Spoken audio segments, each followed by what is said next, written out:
Welcome, everyone, to the series Facing Inequality. I'm James Foster, the director of the Institute for International Economic Policy, or IIEP, at the George Washington University in a not-so-sunny DC today. I'm also the moderator of today's conversation on inequality with Georgetown professor of government, Nita Rudra, who's presenting, well, what is the name of your paper today? Nita.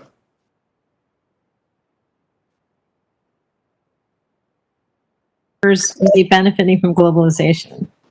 Thank you. Thank you so much, Nita. This has had some change in the last while, so I wanted to make sure I didn't give the wrong name. Anyway, today's discussants are both from the Elliott School in GW, and both have offices with a view of the Federal Reserve Building and the State Department. First, we welcome international economist and former IIEP director Maggie Chen, who's also editor of the journal Economic Inquiry. Her latest paper is Can Exposure to Information Shift Preferences Towards Trade Policy? So it's quite relevant to today's discussion. Second, political economist Deepa Ollapally, who is the associate director of the Seeger Center for Asian Studies at the Elliott School, is an expert on politics of South Asia and the world's rising powers. Thank you both for sharing your expertise today. Now, for those of you who've never attended an IIEP event before, you can expect an informative, non-partisan exchange of views on topics like digital trade, global governance, US-China economic relations, or urbanization and poverty. Last week, Oxford and the UN came to Foggy Bottom to give us their latest figures on the global multidimensional poverty index and the trends and predictions that do not bode well for Sustainable Development Goal 1.2 on poverty in all its dimensions. In 2 weeks' time, on the 20th of August, former World Bank chief economist and erstwhile GW professor Kaushik Basu will visit IIEP with his latest research entitled A Paradox of Morality, using games to understand group moral responsibility, which shows that when apportioning blame, we inevitably get it wrong. This event is co-sponsored by the Elliott School's LEAP initiative, returning leadership, ethics, and practice to the core of international affairs.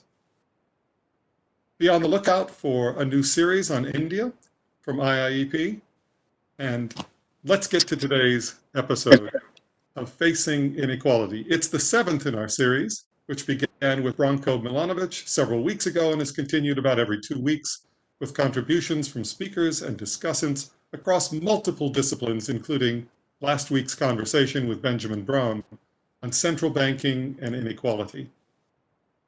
You can find videos of all of our events on IIEP YouTube channel or by going to our website at iiep.gwu.edu. Please have a look. Now, to introduce today's speaker and to provide the rationale for the overall series is GW historian Trevor Jackson. Trevor? Thank you, James.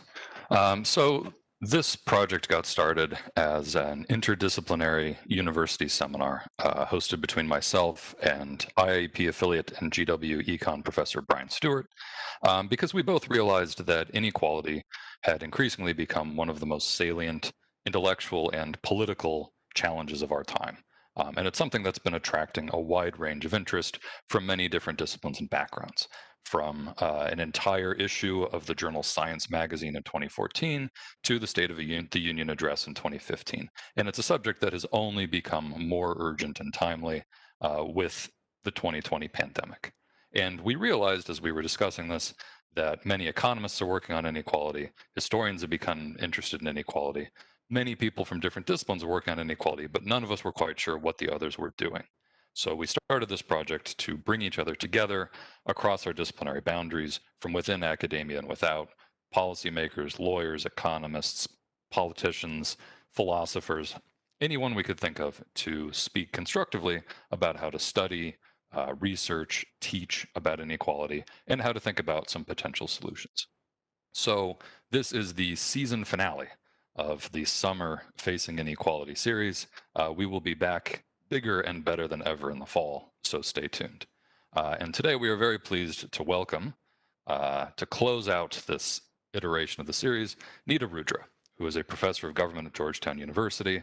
She works on the distributional impacts of trade and financial liberalization, particularly as they're mediated by politics and institutions. She is widely published in places like the British Journal of Political Science, World Politics, the Journal of Politics, American Journal of Political Science, and you can read her most recent book published by Cambridge University Press entitled Democracies in Peril: Taxation, Redistribution in Globalizing Economies. She is joined by her co-author, S.P. Harish, who is an assistant professor in government at the College of William and Mary. And together they're going to be talking to us today about are informal workers benefiting from globalization? Evidence from a survey experiment in India. So, Nita, take it away. Fellow colleagues, I don't think that I need to tell you that we're living in pretty dark historical times. The project that we are working on is a disturbing trend that began before the recent pandemic. And this is the globalization backlash that has emerged throughout much of the developed world, including here in the United States. So this pushback that became particularly salient in the last president's elections, where, for example, this picture was taken, was against trade and globalization and the idea amongst the mass public that globalization was responsible for taking American jobs. And in particular was this pushback against jobs from China, in particular, developing countries, where workers felt that lower wages in these countries were taking very coveted jobs from the US in much of the manufacturing industries and creating these enormous pressures on the US labor market. And so much of this backlash then is rooted in this distrust or this resistance against globalization benefiting, viewed as a zero-sum game, benefiting poor workers in developing countries and creating losses for rich workers in developed countries. So many scholars, especially in the field of international political economy, have looked deeply at these trends and analyzed these trends in this globalization backlash in much of the developed world. Much less have looked at developing countries in this context. And if you see in this chart, my co-authors and I to set out to see how much of this resistance against globalization directed towards developing economies, how does it take root? How does it work out in reality? And what you see in this conventional wisdom seems to be working in the developing world, that globalization does seem to be helping poor workers in developing countries. In this graph, as you'll see, the red line represents FDI flows as a proxy of globalization. So these are investment flows, mostly from developed countries, and how that's been increasing. And then you can see that absolute poverty rates have been decreasing. So this seems to reinforce this conception that globalization is a zero-sum game, where in particular workers in developing worlds have been the winners. So indeed, when you look at global surveys, and they seem to pan out, again, this conventional wisdom that globalization is creating this really unequal effect amongst workers when you think about it from a global perspective, where the workers in rich countries, they're not liking globalization, they're pushing against it, they're resisting it because they feel like they're losing. Whereas workers in developing countries, the majority, as you can see here, the percentage of respondents that are saying that foreign investment in globalization has been good for their country. So it seems that at first blush that much of this resentment towards developing countries is playing out and that the majority are benefiting, and that there seems to be this bifurcation in the global economy where rich countries don't like globalization, but in poor countries, workers do like globalization. Then if you look deeper at the data, you see, interestingly, that that's not necessarily the case, which is exactly one of the big stylized facts in political economy, is that every policy has winners and losers. And when you actually look at the other end of these global surveys and say who doesn't like it, you actually see that there's a pretty large percentage of those in developing countries who are resisting globalization as well.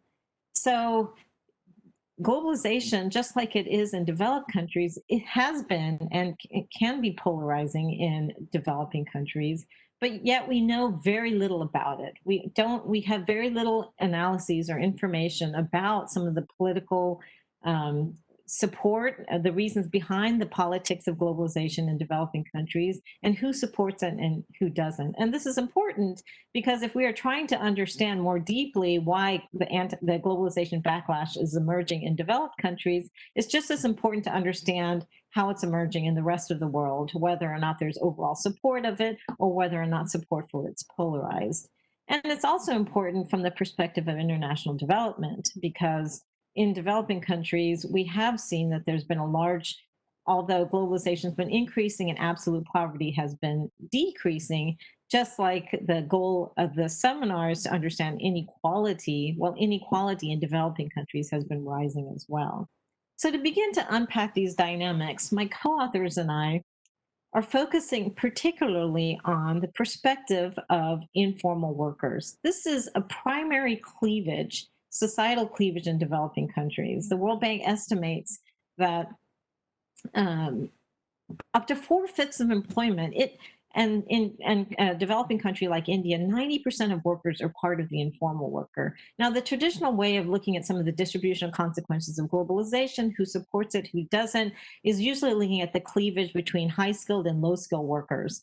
Well, we're not so sure that's as relevant in developing countries because you have low-skilled workers who are part of the informal sector, and you have low-skilled workers that are part of the formal sector, just like you have high-skilled workers too, a smaller percentage, who are also part of the informal sector. So it's not necessarily the defining cleavage, labor market cleavage that works in that pattern persists in the developed world, but less so in developing countries. The pattern we feel that deserves more scrutiny is this dichotomy between formal and informal workers. Also, this is the group in which we are the most concerned about because, at least from an inequality perspective, it involves the poorest of the poor. These are your street vendors, your casual workers, your workers that work in without any type of labor market protections, without any coverage on social welfare, without any health protections. And from a broader natural perspective, it affects the ability of governments to raise revenues, improve their productivity and efficiency. And even from a developed country perspective, it's impactful because of those workers in rich countries that are worried about race to the bottom. This is the group that they're concerned about because this is the group which is ostensibly accepting these really low wages that are impacting the livelihood of workers in developing countries. Or sorry, in developed countries as well. So informal workers, interestingly enough, they appear to be the percentage, although many economists predicted that as developing countries liberalized, as absolute poverty trends would be decreasing, so would the gap between informal and formal work should be shrinking. But that's not quite what we're seeing. So in essence, then, we have several puzzles here. We have the puzzle about why and how, who supports globalization and who does not in developing countries. How does this play out with respect to a critical societal cleavage in the developing world between informal and formal workers? And then finally, from an international development perspective, are these workers really benefiting from globalization as conventional wisdom suggests that they are? So I want to emphasize here that this is a very much a work in progress. And so what I'm presenting here is very preliminary, and we're very excited and looking forward to hearing your feedback.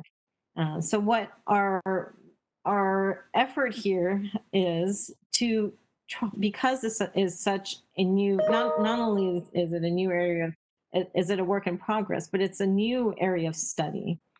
And so there are no existing research for us to build on to evaluate different debates. So what we do is that we explore different disciplines and we draw from them, from international political economy, from development economics, and also from social psychology and the social identity literature, to try to develop these testable hypotheses to assess the extent to which informal and formal workers will benefit or not from globalization, and the extent to which they support these globalization policies. And so, in effect, what we do is we develop two diametrically opposed hypotheses linking informality to globalization and the extent to which they benefit. And in order to test these hypotheses, we've collected observational and survey data on over 1,000 workers in India, covering both formal and informal workers, covering two different, isolating it to one state so we can control for some unobservables and control for similar political and demographic conditions. But we do look at different regions that are exposed to different levels of FDI. So what I will tell you in advance is that what we had anticipated going into the field, our working hypothesis was that informal workers were going to be the most sanguine about the benefits of globalization and that they were going to be benefiting the most relative to formal workers. However, reality didn't quite work out that way. And what we found is that while both formal and informal workers support foreign investment, it's only really the formal workers that are anticipating any real benefits in terms of their social mobility. Turning to the existing literature that looks specifically at the extent to which the mass public likes globalization, supports globalization, and feels like they will benefit from it, we can divide this literature up into two different strands. The sociotropic and the self-interest.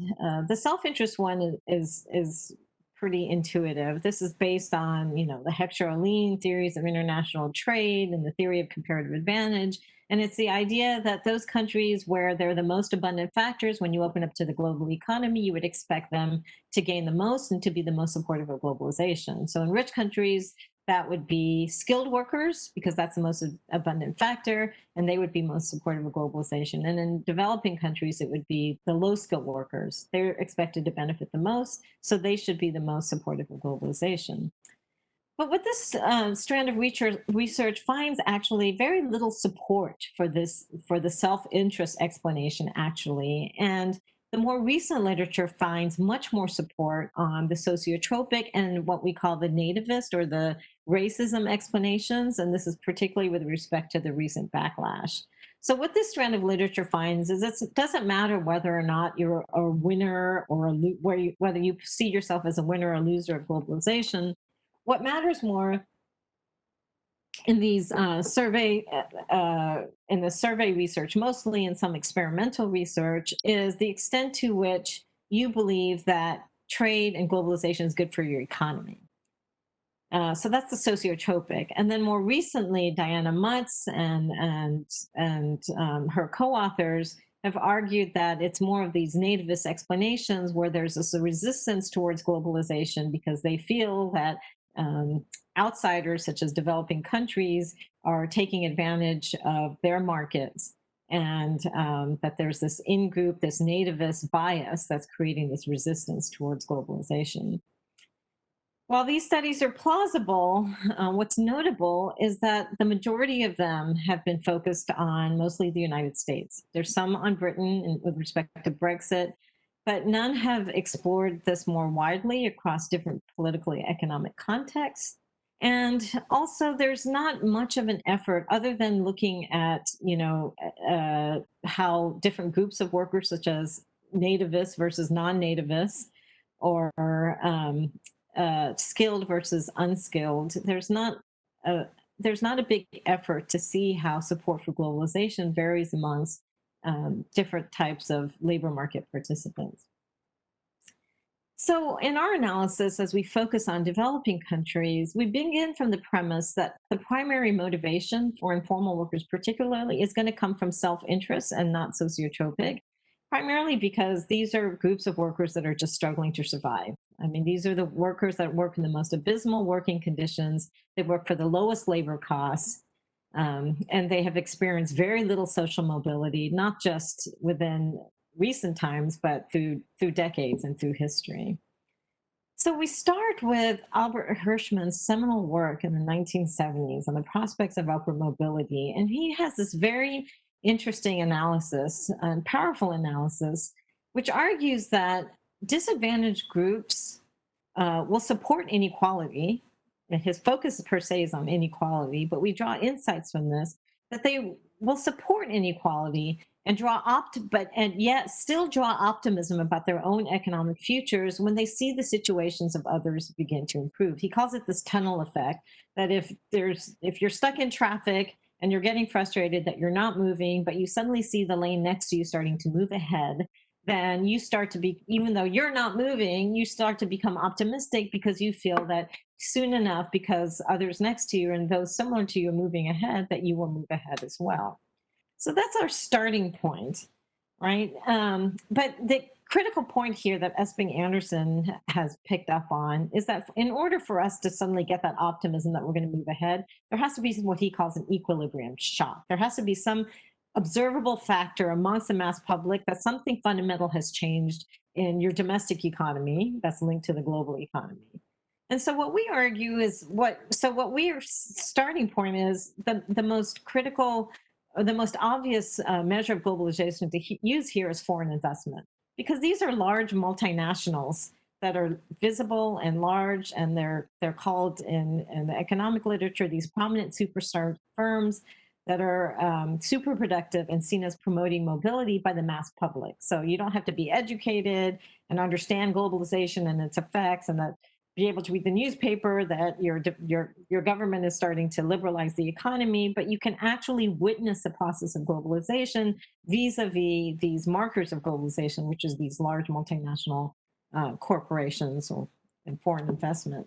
And what the literature on foreign investment tells us that what happens when these multinationals, when this foreign investment enters the developing countries, is a productivity shock.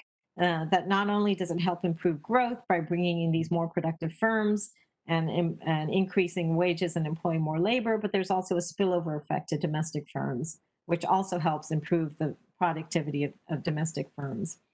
And then also in some of the business management literature is the impact of foreign investment, particularly in developing country context, is what we call a merit shock, where there's this corporate culture that comes in. And this is a corporate culture that supports these principles of merit and individual ability over and above social factors that tended to prevail in these economies prior to liberalization. And why this is critical is prior to liberalization, most developing countries supported a policy called import substitution industrialization. And that was the policy it was the opposite of discouraging exports and encouraging, it was like the infant industry argument writ large. It was the idea of protecting domestic industries until they were able to be more productive and more competitive in the global economy. And then the plan was to liberalize. But the problem was that resulted in much economic stagnation and very limited economic growth. And this lack of merit, or this rent-seeking relationship between firms and government and also the employees, where promotions and hiring were based on networks and connections as opposed to individual effort and achievement, because again, these industries were subsidized by the government and protected from any type of international market competition. So the idea here, again, to summarize, is that foreign investment is likely, based on Hirschman's argument, to create this equilibrium shock to give those disadvantaged members of the workforce optimism that now something has fundamentally changed with the entrance of these multinationals with foreign investment, and now that there is going to be more optimism amongst workers that their economic futures will improve vis-a-vis the productivity and the merit shock.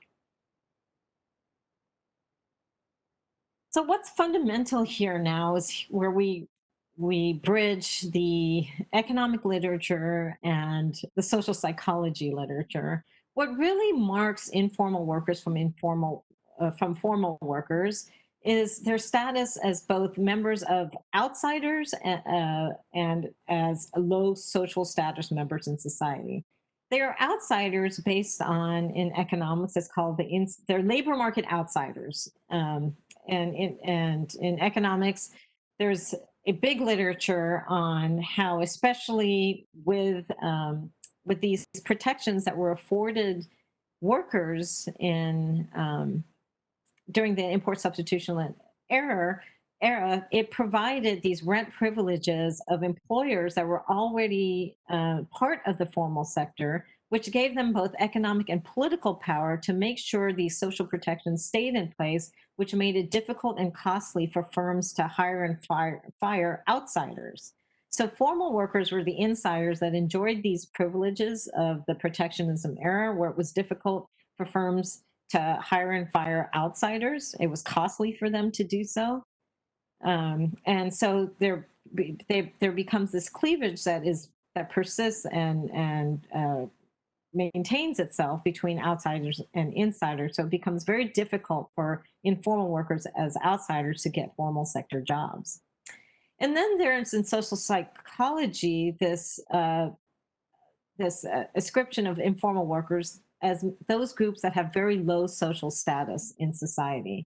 So not only are they labor market outsiders in an economic sense, they're also, I'm going to use the word outsiders in a social sense, because in most developing countries, these informal workers are defined by ethnicity factors. They're defined by race factors. They're marginalized by family background, by the places they live, such as slums. And these are all social factors that have participated in labor market discrimination and also kept them out of the workforce. So both being an outsider of the labor market and having low social status, both of these factors have kept them out of the workforce and kept formal workers inside. So if we want to expect that informal workers are going to benefit from globalization, then we would expect that FDI and these productivity and merit shock is going to change their status as both outsiders and their low social status. So how would they do that? First is there would be a perceived productivity shock. So with foreign investment and foreign firms who tend to be more productive than domestic firms, then this is just the idea that there's going to be more jobs. There's going to be more formal sector jobs. This is just the idea that new firms now should be more willing, especially new foreign firms, should be more willing to hire outsiders in contrast to firms that persisted prior to liberalization that had this rent-seeking relationship with outsiders. And from the social status perspective, there's also FDI should produce a merit shock. So after decades of labor market exclusion and discrimination against these low status groups, the idea is that foreign firms now would be more willing to hire individuals not based on their social identity, but based on their individual ability and their hard work ethic is the. But what's critical here is the caveat here is that we expect this to be a more U.S. centric, a U.S. firm type of bias. Because as the business literature shows, and studies have, other types of studies have shown that U.S. firms in particular are viewed by workers and even the mass public as being more productive and meritocratic, and the Western media is often touted as having this, as perpetuating these types of images of U.S. firms.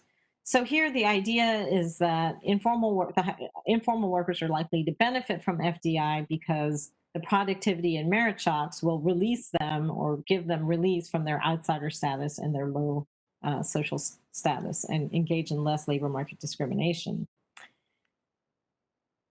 In contrast, we also established that there is just as much likelihood that foreign direct investment might reinforce the social hierarchy and the insider-outsider cleavage. Why? Well, the productivity shock might be creating more formal sector jobs. But what they're doing also is, the issue is it still is very costly for firms to hire informal workers because of the skill premium that comes from these jobs. and the difficulty there is for recruiting informal workers. So herein lies the potential that the productivity shock brought in by multinationals might be creating better and more abundant jobs for those who are already labor market insiders. And as the research shows, these labor market insiders also have a higher skill set, both hard and soft skills, that make it cheaper, relatively cheaper for firms to, even foreign firms, to hire these labor market insiders. And the same thing for the merit shock. Interesting, what this literature shows is these high status group, even though much of their success has come from their social networks and their social status and being part of the dominant groups in society, but these are the same groups, because of their dominant status, that have the resources and the access to invest in their education, to invest in their professional networks, and to get the higher achieving jobs. So in that sense, we might just, there's just as much likelihood that FDI could in fact, the productivity shock and the merit shock could in fact be rewarding formal workers and reinforcing this cleavage between informal and formal sector workers.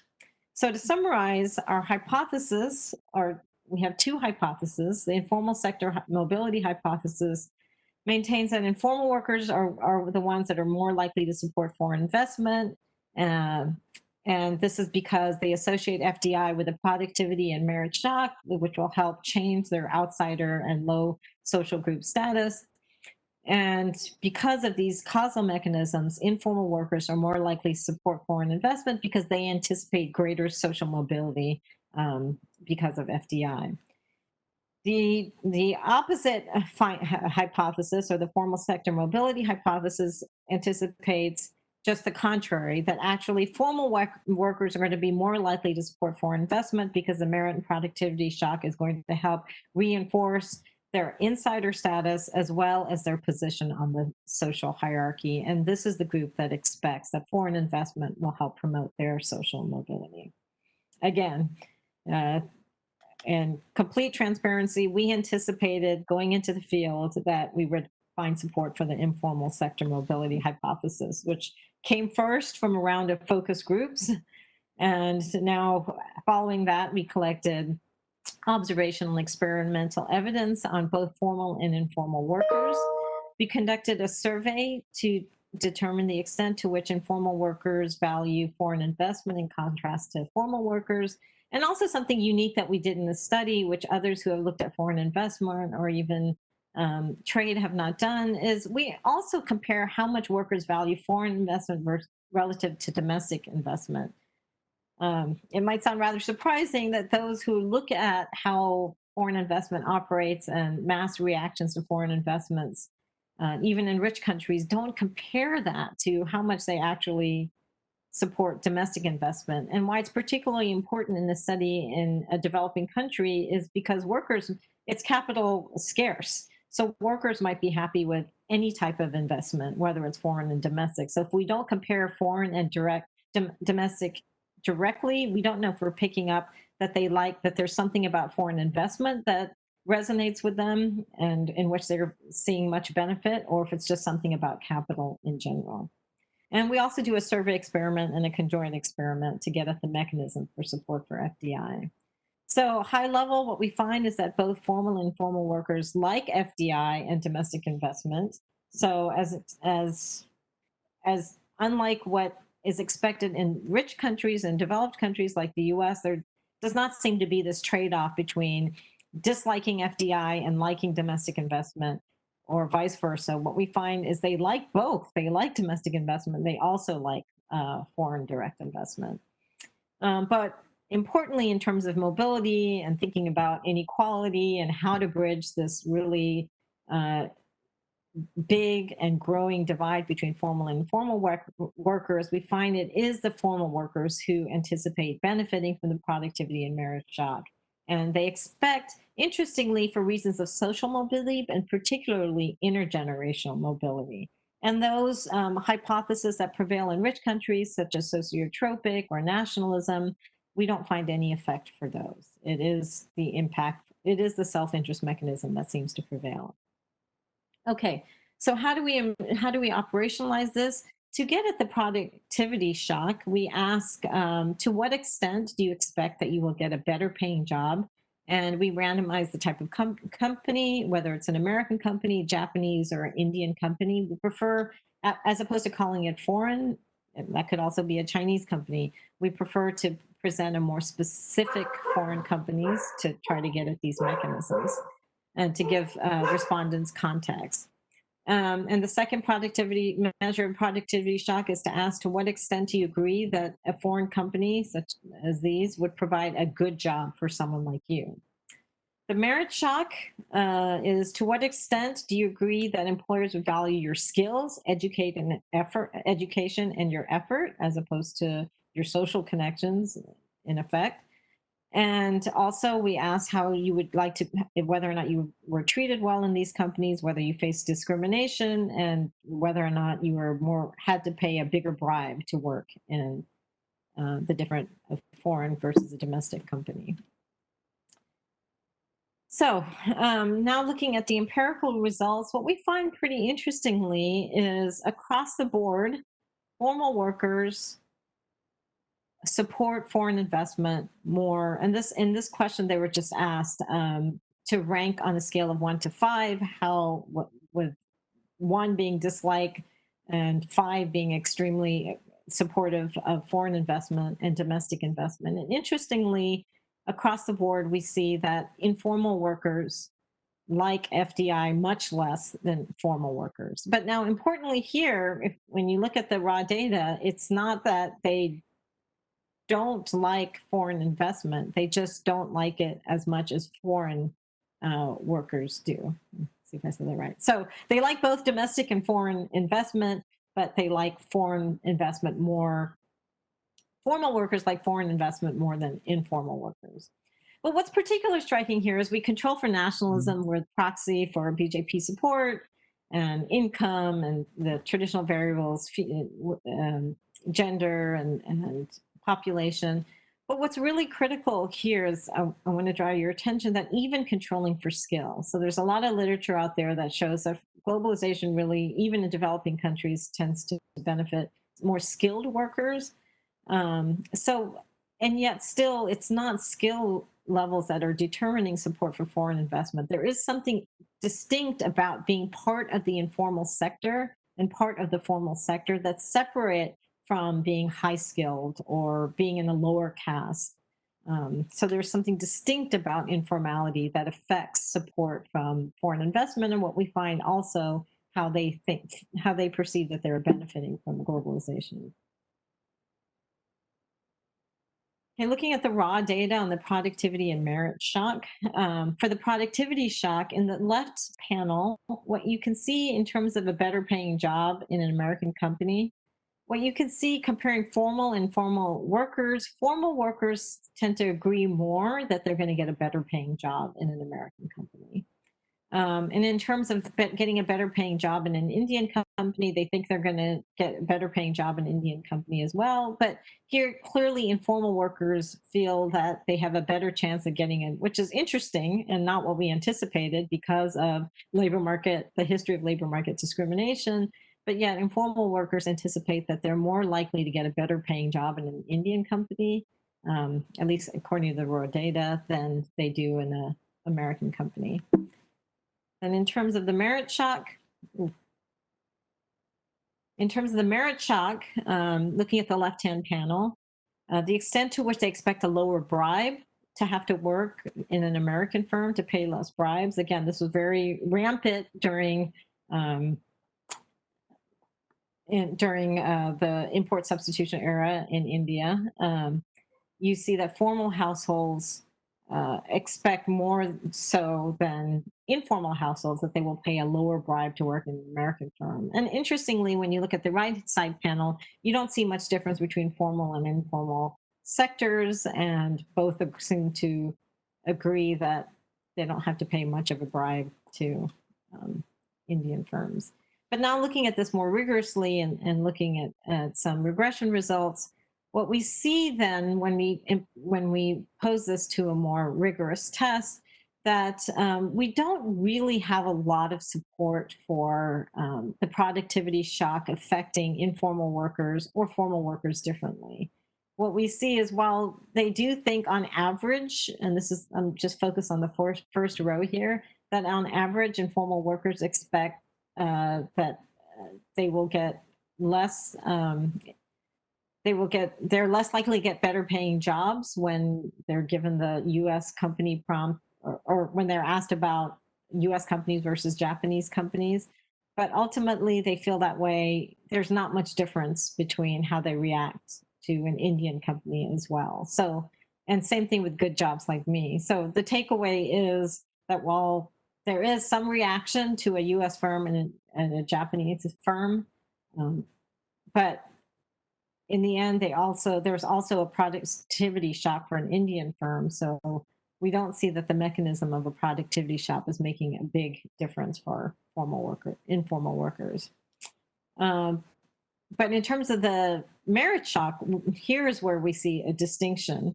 If you look at column 1, but particularly column 5, and this is the difference between how they react to an Indian firm versus an American firm. You will see that informal workers feel that Indian firms are more likely to value their skills. So there's a negative coefficient than formal workers, and also they're less likely to pay a bribe, or formal workers feel that they're less likely to pay a bribe than formal workers when it comes to foreign firms. And this is column 11, and Japanese firms, column 12. Finally, in order to get at the causal mechanisms, we conducted a survey experiment. And here we're able to control for the size of the firm and whether or not it's a low skill firm or a high skill firm, and whether it's located in a regional or urban area. So we say a manufacturing company has recently opened in a nearby location. And then the treatment is, for those who receive the treatment, the only difference is, and we randomize whether or not the company is owned and operated by an American firm or a Japanese firm. So they're presented with this prompt, and then they're asked whether or not, after they received the prompt, whether or not they expected that their personal mobility would improve, or their intergenerational mobility. In other words, their children are more likely to get formal work in the future, or whether their children were more likely to get work in the multinational company itself. That's the intergenerational company. Whether or not, after seeing the form prompt, whether or not respondents felt that they're more likely to put their children into school, because there's this general understanding that foreign workers demand higher skill levels. And then also we assessed whether or not they anticipated more informal jobs. And this is the supply chain angle, that when foreign firms come in, that they also employ second and third tier firms, which in turn tend to employ more informal workers. So whether or not, upon hearing the prompt, that a manufacturing American company or a Japanese company was locating within the region, whether or not they anticipated more informal jobs. And then the last two is whether or not they felt that India's economy would improve, the sociotropic, and whether or not, and finally, the nationalism is whether or not this evoked nationalist sentiments, and where they felt that the Indian culture was superior to American or any other type of foreign firm. So again, in previous research on developed countries, it was the last two, the sociotropic and the nationalism, that prevailed. What we see here is that informal households have very little reaction to the American company prompt. They didn't feel it was going to help their mobility or their intergenerational mobility.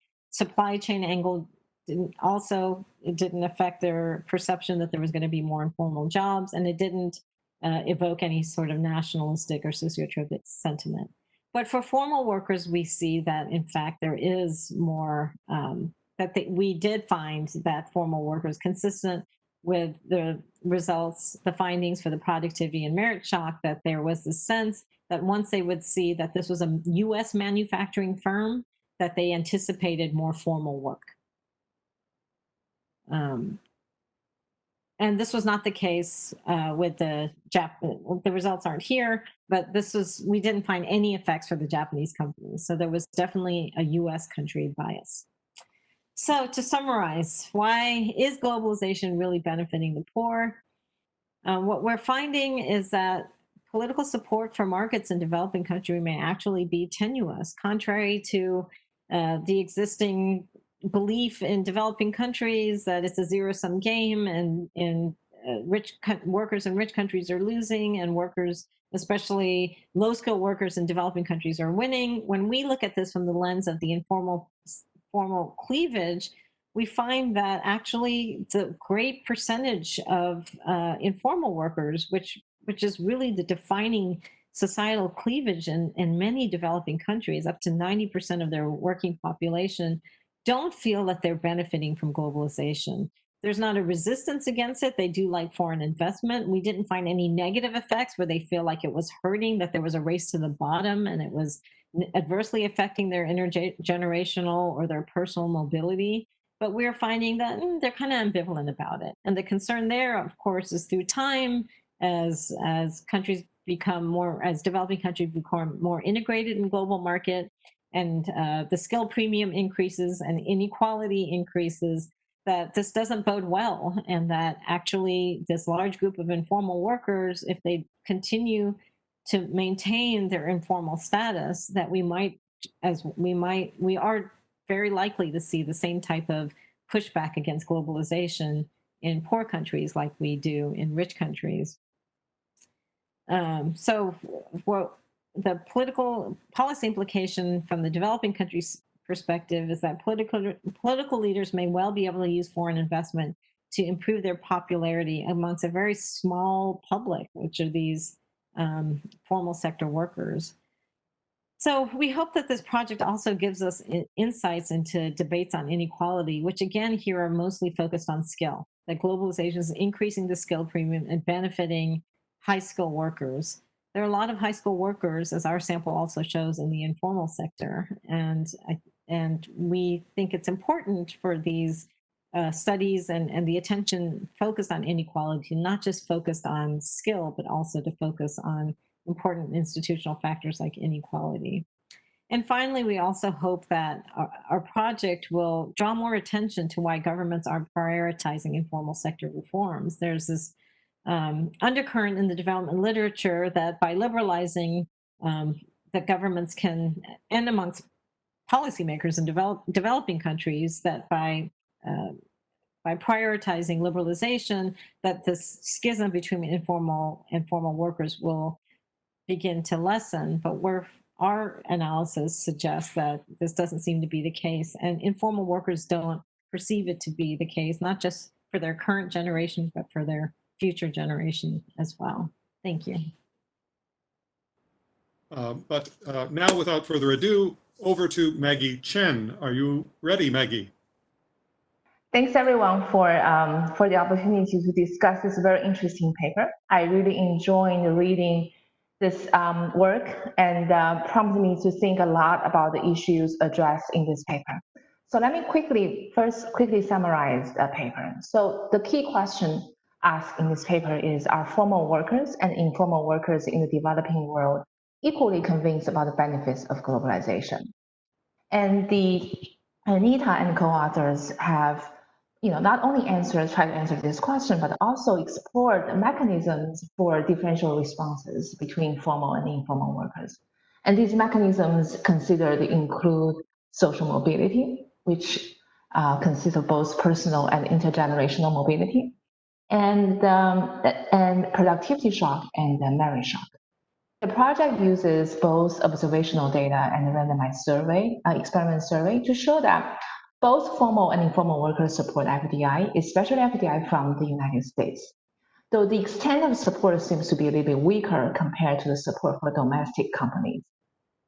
Further, the paper finds that informal workers are more skeptical about the benefits, while formal workers are more confident about the benefits of FDI, especially with respect to social mobility effects. There are many things to like about this paper. First of all, I think the question is very important and relevant, and there is very little existing evidence on the topic. And secondly, the paper uses a very creative research design and experiment survey methodology to measure not only the attitudes towards FDI, but also the mechanisms for differential responses. The paper uses experimental treatments to differentiate attitudes toward different origins of FDI. So we can, see, we can not only compare the attitude towards FDI versus domestic investment, but also attitudes between American multinationals versus Japanese multinationals. The results are quite interesting and have quite a few rich policy implications. So first of all, the impacts of FDI are found to be even more limited than many had hoped for. And inclusive globalization, which we hear all the time, especially in the developed world, is also needed in the developing world, especially those with large informal sectors. So my comments and suggestions, I will first point out a few more specific and technical comments about the research design and the experimental methodology, and then move on to the broader questions, the policy implications. So let me first start with the treatment. So the treatment information included in the prompt Nita mentioned is the following, right? A manufacturing company owned by American or Japanese firm recently opened in a nearby location and employs about 100 people, both educated and less educated workers, and is located in an urban area. So I guess what I wanted to see a little bit more is the motivation on the choices of American versus Japanese firms, including in the treatments, right? I understand it must be, these are the top sources of FDI, but why not European? Why not some of the tax haven FDI, which apparently has a lot coming from, tax haven countries, based on my check a couple of days ago. And then a more technical question is, when we do randomized survey experiment here, are the treated and control samples balanced? I assuming they are, but it would be helpful or more convincing to see a balancing test between the treatment groups and the control groups. This is particularly important because of the result on social mobility, the intergenerational mobility in particular. We want to make sure the treatment samples and control samples are very similar in terms of age, education, and income, so that we know it's not driven by the systematic differences, but rather the prompt information. And I wonder if there has been any randomization within formal workers and within informal workers. So we know that within formal workers, there can be different attitudes towards different origins of FDI, not driven by the characteristics of the survey respondents. And I also wonder, to what extent could the responses be affected by information such as manufacturing and urban, these keywords mentioned in the treatment, and how informal and formal workers vary in these dimensions, right?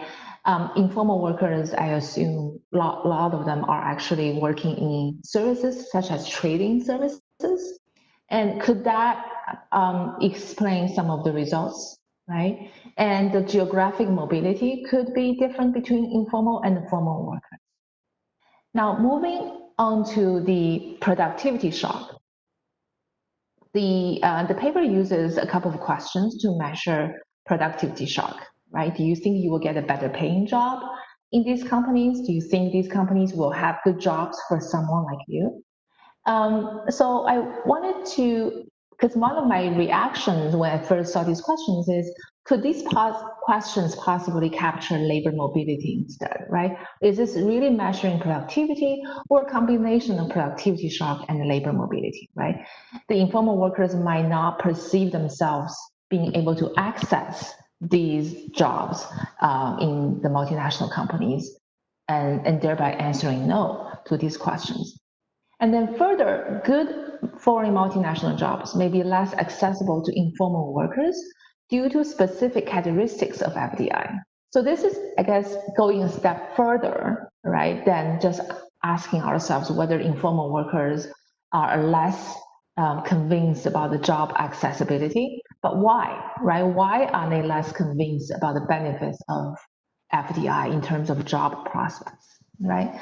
So to take this a next step, it would be useful to know what hinders informal workers' FDI job prospects, right? Is it a lack of experience? Is it a lack of skills and or industry, mismatch, or concerns about the risks, right?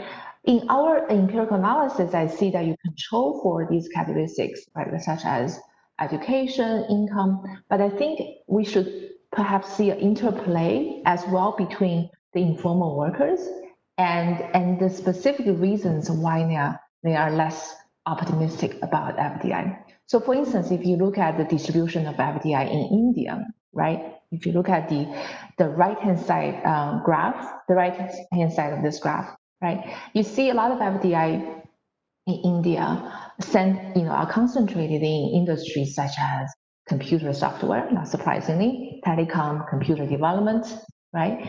So could the industry mismatch between the informal sectors and FDI partly explain the pessimism against job prospects, right?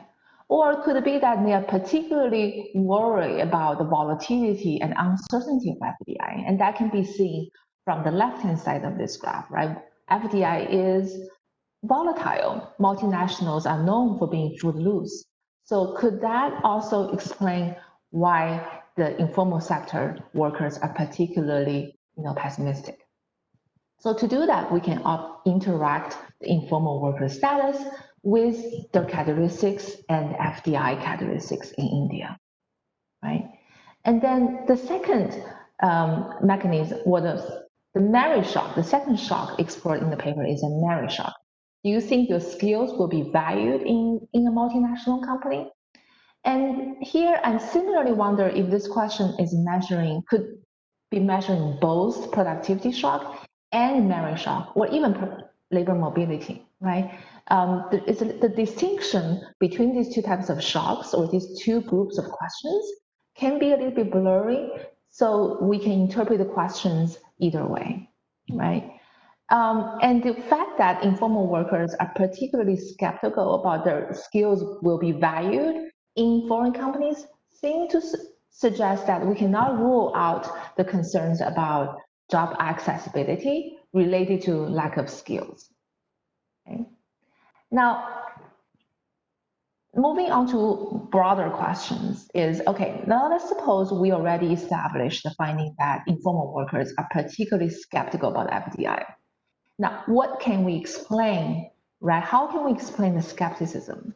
I think some of the results shown in the paper already give us a lot of answers, but let me just want to come up with a list, a systematic list, right? It could be due to a lack of formal sector experience, right? So that leads to immobility or limited mobility. It could be due to lack of skills, which Nita has controlled for in the analysis. It can be due to the industry composition of informal sector versus FDI, and they don't line up very well. It could also be due to risk aversion of the informal workers, or information asymmetry, right? I might not be aware of these jobs or have access due to the lack of information, right? Or I could be, lastly, I could have a prior belief of skepticism about globalization or FDI. And there is this separate literature in trade. I guess I don't want to advertise my paper, but there is, one of my research projects shows that information exposure, right, can play a role about your attitude towards globalization, right? If you have certain prior belief and then you're exposed to more information, those can affect how you view FDI and globalization and how you prefer economic policies. So I think it would be interesting to see the role of information a little bit here if possible. So how can we disentangle these mechanisms? I think one way to do so is to perhaps interact in the informal worker status with some of these variables that we can potentially have. I'm not sure the observational data necessarily have all of them, but we can interact informal worker status with formal sector experience, skill level, share of actual FDI in their industry, which can give a sense of whether you can easily move within the industry you are currently working, and the volatility of FDI in your industry, right? That could give a sense of whether you are concerned about the risk aversion. And in a share of workers or residents in a community with FDI experience, that could be an information measure. And your prior belief, right? How do I view FDI, all along before I get this information? Some technical suggestions about empirical specification. I would perhaps consider pooling the sample instead of dividing them group by group, and then consider interacting the treatment variables with informal worker status and some of these attributes I mentioned earlier, such as your education, skill, exposure to FDI, and so on, and then some fixed effects. Now, the last bit of comments or suggestions here is policy, right? After we see these results, right, what interventions could possibly help make the benefits of FDI more inclusive? Can we infer something from the findings? And I think there are two groups of policy interventions we can consider. One type is in the labor market policy, right? Suppose it's the lack of skills or experience that hinders informal workers from accessing the benefits of FDI. Potentially, we could consider targeted training to increase labor mobility. If it's information asymmetry, if I'm just not aware of these jobs, or I don't have access because I just don't know anybody who has worked there, maybe the government can play an intermediary role. And FDI policy can similarly made to make the benefits more inclusive, such as subsidized training program, assistance with hiring, and to basically bridge the gap between informal sector and FDI. So this is all I have to say. This is a truly very interesting and important paper and the question. I look forward to learning more about the empirical analysis as the paper progresses. Thank you. Thank you, Maggie, for your perspectives. Next up is the Elliott School's own Deepa Ollapally. I will be much shorter given the comprehensive and thorough job that Maggie has already done. Let me just say that I have a few comments, more of a general nature. I commend the authors on a really well-crafted, detailed, discriminating data collection, and I am not an economist. I'm in international relations working on India, and so I've learned a lot from the paper, but I feel a bit like an insider-outsider situation here. So I'll give my comments in that spirit. It's clearly an important topic with the astounding 90% or so of informal workers in India, which is something that by itself alone, we ought to be looking more at their situation, economic situation. And it's fascinating that ultimately the informal workers don't really agree with the liberal economists sitting nearby at the World Bank who are supposedly, who are talking about the benefits of trickle down and speaking on their behalf. So I think that's a very interesting thing and with a lot of policy implications. And I also thought that, some of the extended work on including variables like nationalism and their perceptions on foreign versus domestic MNCs was also very important, and I think something very different than what I have seen, at least. So be that as it may, I just want to raise a few points where I had some observations and some lingering questions. So first of all, I have to ask the question, I guess, what does FDI, and again, as I said, I'm sort of standing back a little bit distant and asking some general questions. So the first one would be, what does FDI promise to deliver? I think to be fair, looking at it from a liberal macroeconomic view, it promises aggregate economic growth. But I think the way your research design is done is that you are, and by extension, the informal workers that you question, seem to be attributing a lot more in terms of expectations from FDI. Things like the merit shock, something that arguably would be perhaps much more rooted in and determined by the social hierarchical factors that are so prevalent in India. But I think, again, having said that, this is, of course, one of your innovative ways of trying to tease out more specifications out of the FDI. So I get what you're doing, but at the same time, I feel that there's a bit of a disjuncture between the research question and the expected outcomes in terms of the worker preferences because of that disjuncture. A second point, and Maggie also mentioned this, is that it seems to me that a variable that has probably greater importance than what is given in your paper is what I would say the mediating or intervening role of the FDI recipient government. And here I would just go beyond the pro or con in terms of ISI or the more favorable recent narrative on FDI, but rather how the workers perceive their own government policies in translating that for them. I know that there's a kind of a discursive commitment by the Indian government that talks about inclusive growth, but do workers see that being translated in sectors with FDI for themselves? And would that make a difference in their own attitudes towards how they perceive FDI benefits? And then speaking of worker attitudes, I want to bring in a point from the behavioral economics, which has included, of course, things like cognitive and psychological insights.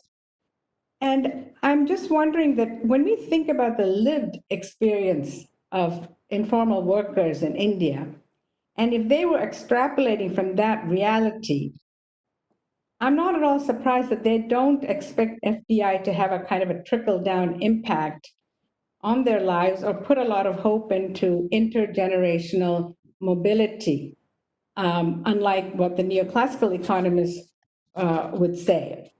It seems to me that that would be a rational behavior to be skeptical that FDI is going to be a kind of a magic bullet when you stack it up against all the social hierarchies and stigmatization that has been holding them back. So the question is why they don't necessarily see it all that beneficial. And I think that Maggie also asked the question as to why there's a disillusionment among the informal workers on this.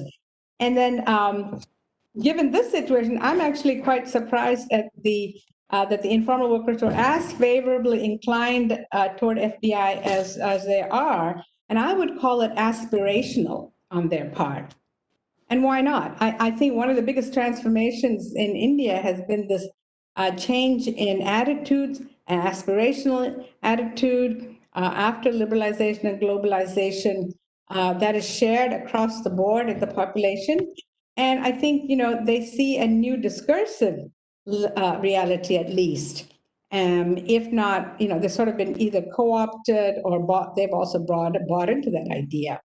So it's a kind of rising expectations based on aspirational factors. And finally, I know your research is looking, locating worker preferences vis-a-vis FDI, but I kept wanting to know more about the actual impact that these workers are getting from FDI. I mean, is there a mismatch between what they're actually experiencing in terms of FDI benefits and not benefits, or is there a match? And so, the belief in merit, the fact that they don't believe necessarily in the merit shock, does it have some basis in reality vis-a-vis FDI? You're asking survey questions that are sort of hypothetical, so that might have an impact, but I will stop with that. And thanks again for the opportunity to learn something new. Thank you, Deepa. That was great. Now I think it'd be fair for Nita and her co-author, Mr. Harish, to have a chance to respond to the discussants.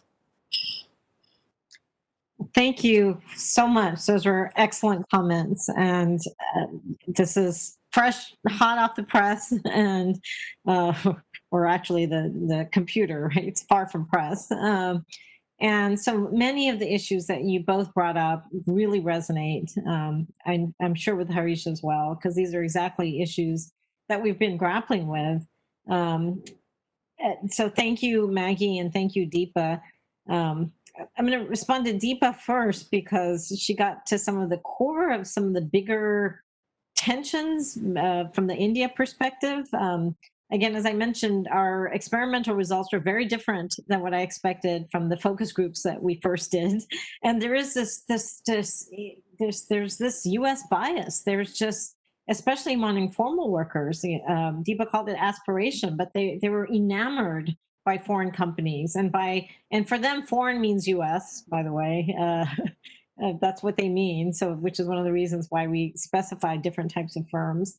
And there's just this really, attraction to foreign firms. And we were really surprised that when, really looking at this systematically, that I don't know, I can't tell you now what it is that drives their, Deepa calls it aspiration. I'd like to know more about what that is, because they don't really perceive themselves as getting any benefit. I mean, that's true. What is the real benefit that we're getting at? And that's one of the reasons we pursued this research design, aligned with some of that turn in the World Bank. And, James has worked with Amartya Sen, where you have to look at the voices of the poor, because there isn't good empirical evidence of how they're really affected, right? There's empirical evidence that low skilled workers aren't gaining, but I mean, again, the evidence is mixed. There's also evidence that globalization is helping the absolute poor, and informal workers would fit into this category. So given that there's weak or mixed empirical evidence, and then again, these are objective factors that might not affect their livelihoods, taking a cue from the development literature, we're looking at what their voices are, how they perceive that it's benefiting. As a start, at least, to kind of untangle these effects. And Deepa, you gave, I liked your summary of our paper better than my presentation.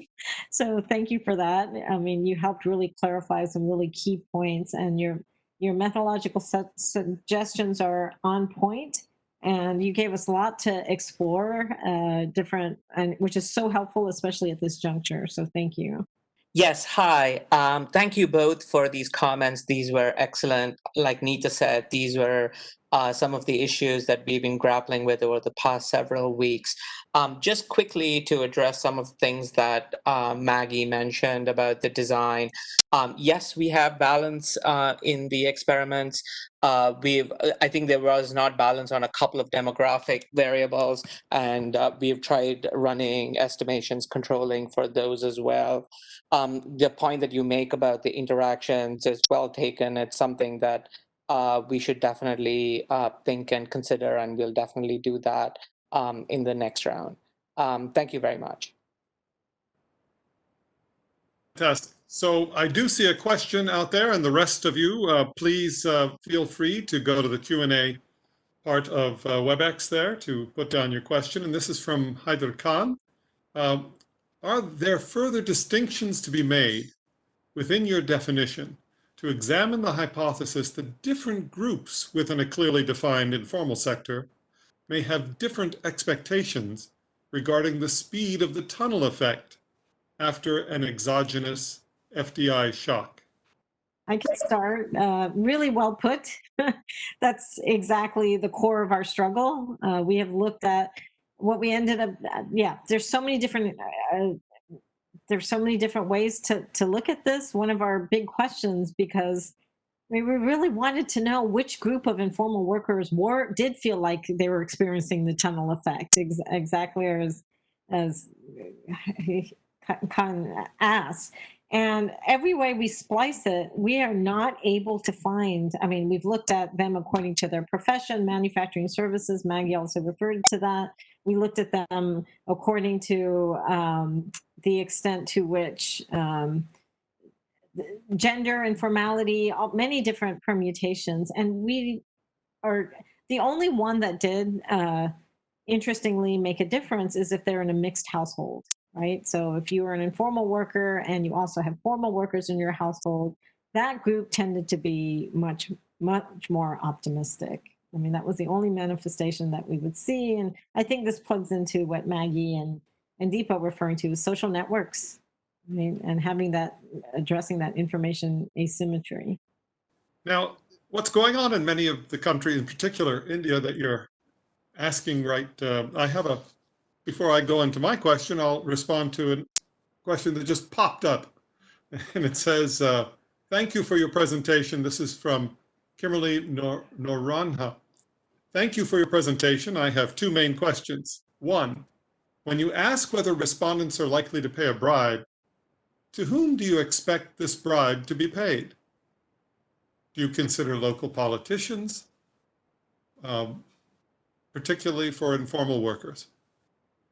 Secondly, how do your results change when you consider the all-important caste or geography or different sectors of the economy, say workers versus entrepreneurs or migrants? Well, To you, Nita. great. Again, getting to the heart of things. So the bribe question we purposefully left open because there's so many different ways and so many different levels that bribery happens in India. It could be to the government officials. We're also thinking of the job intermediaries, the ones that connect people to jobs. But fair enough, we don't have a way to differentiate out exactly who they're paying the bribes to. But it was just an effort to capture some of the rent-seeking nature of getting jobs in the formal sector in India. But it's true that we cannot identify exactly, if you ask me personally, I would say any or all of the above. And then how do our results change so the caste variable is also, again, we anticipated getting a really strong effect, a different effect between low caste and high caste respondents in the informal sector. And we don't really. Definitely there's a stronger effect for low caste, but it wasn't enough for even statistical significance. We don't see a factor of geography, and we didn't even see a difference for different sectors. We have a conjoint that sees if informal workers are affected by jobs in certain sectors more than others. I know Maggie raised questions about manufacturing. They don't seem to, it's kind of depressing actually. They don't seem to find any sector to be more lucrative for them than other sectors. Textiles, for example, I thought they would respond to, but not necessarily. Great. Yeah, and just to add very quickly to what Nita just said was the point about geography. So we ran our study in one main urban city, Bangalore, as well as a nearby semi-urban location, Mandya, and we were hoping basically that would help capture some of the urban-rural distinctions as well. It was quite interesting. Yeah, I was going to ask exactly that question. To what extent does the urban versus rural mix make a difference? Now, Bangalore, I mean, let's be honest, that's not your normal city in India. It's now divided up and cordoned into all sorts of little enclaves of big US companies and so on. Do you feel that may have influenced your results? Yeah. Yes and no. In terms of the rural versus urban, so this analysis focuses mainly on city dwellers in the informal sector. We included rural in the pilot, and especially the focus groups. And it was the agricultural workers. Just if you ask, they really just don't have a conception of foreign investment. U.S. companies, they were pretty agnostic about it, and it just didn't apply to them. And as far as the Bangalore, well, but that's exactly why we went to Mandya as well, to kind of balance that out and see, of course. So there are two extremes. There's Bangalore, which of course you'd expect them to have some knowledge, and then Mandya that didn't. So to balance out the effect of Bangalore, we purposely picked a region that was more isolated from FDI. Yeah, and even within a city like Bangalore, I think the survey was conducted in various neighborhoods which have different exposures to foreign companies as well. So we're hoping that there is considerable variation, especially, let's say, about access to FDI. Great. I have another question from our illustrious Hillary Silver here in GW and in our institute. She wants you to do a little bit more work on sampling and selectivity. Could you go into that just a little more deeply? And I guess I'll turn it to Harish to answer that. So just about explaining the sampling procedure. Just a little more in depth so that Hillary would be happy. I presume that's what you're asking. Okay. So this might address one point that Maggie raised as well. Then in the process, okay. So we chose two places, Bangalore and Mandya. So as I mentioned earlier, it was primarily because Bangalore being this hyper-urban location and Mandya, which was in the same state, we wanted to make sure we did not pick a location in another state in case state-level policies might affect the outcomes. We wanted something close by, but without a lot of foreign investment. So after a lot of piloting and pre-piloting, we basically went with these two. Within each of these cities, we went to different locations. So survey teams basically split up. They met in one central location and then they went in different directions, went to different neighborhoods, and they would basically ask respondents various questions. And in those questions, we would basically determine whether this respondent is a formal worker or an informal worker, and then the survey would be administered based on that. That in essence is the sampling procedure that we basically use, which is basically try to cover geographically a wide variation, as well as try to get as much variation as we can across different demographics.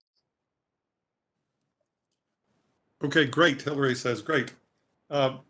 One final question. We know from our first in this series, Branko Milanovic's work, that there's been increasing inequality within countries, decreasing across countries. How does that, in the context that we're talking about here, how does that flavor your results? Might there be something to do with envy within a country that's happening as opposed to what's really happening when you view it from country versus country point of view in the big picture 1,000 miles away? So could you just discuss that in lines with your work? In terms of more inequality within countries, and maybe that's being driven by envy. So this is, again, Hirschman's big contribution. He poses the opposite, that it might not, there is, the relative deprivation envy effect, but his argument is that, that might not, and that's our starting point. That's not necessarily the driving factor where it creates optimism more so than pessimism. And so people are at least initially more accepting of this inequality, not because of envy, but because of optimism. In terms of our findings, could we find that informal sectors it could be. It's something we don't test, whether or not it's not inconsistent with our results, whether they feel more envy because of it. I would say based on focus group, it's more as Deepa was saying, it's so ingrained in them and, it's very much part of their lived experience that it's more of the same. Got it. And finally, Arti Reddy was wanting to ask, I was wondering if the respondents asked more clarifying questions to your prompt of what type of jobs the company was bringing in. Perhaps their questions are informative of what things matter to them in such a situation. One last response. Harish, you want to take that one? We weren't allowed to be there because it would bias their response. But...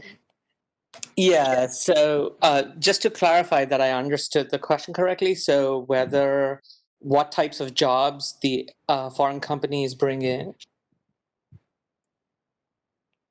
Yeah, if the respondents ask for clarification.